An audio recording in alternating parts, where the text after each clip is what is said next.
सोहनी अपने महबूब नूं मिलण वास्ते घड़े ते ठिल के जाती। एक दिन पता लगता है दुश्मनों नूं, वो पक्का घड़ा चुक के ते कच्चा रख देती है। जदों कच्चा रख देती है उधरों सोहनी अपने महबूब नूं मिलण वास्ते जाती है। जाके वेखदी है पक्के की जगह ते कच्चा पिया है। घड़े नूं वेखदी है, आंदी है घड़िया वे अड़िया मैनूं पार ला दे। घड़े नूं अल्लाह मियां ज़बान अता करदा है। घड़ा आंदा सोहणीए पिछे हट जा, मैं कच्चा ही।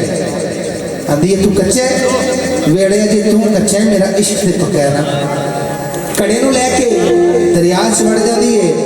घड़ा हाड़े पाता है, कहता सोहणीए मैं भी खुर जागा तू भी मर जाएगी।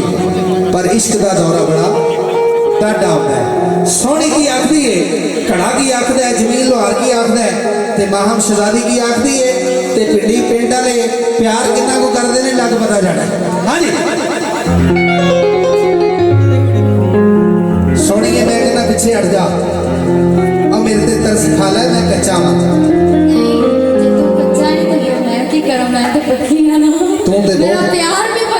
तू बहुत पक्की ने, ये कद ते नहीं जाना वे।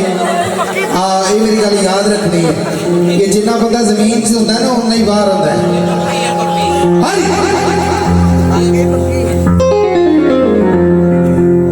लफ्ज़ां ते गौर करनी वाली जा। एक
पीछे मुड़ जा, ओ पीछे मुड़ जा सोहणी नी, पीछे मुड़ जा सोहणी नी, पीछे मुड़ जा सोहणी नी, कद डुब के चिनारे विच मरदी। पीछे मुड़ जा सोहणी नी, पीछे मुड़ जा सोहणी नी, कद डुब के चिनारे विच मरदी।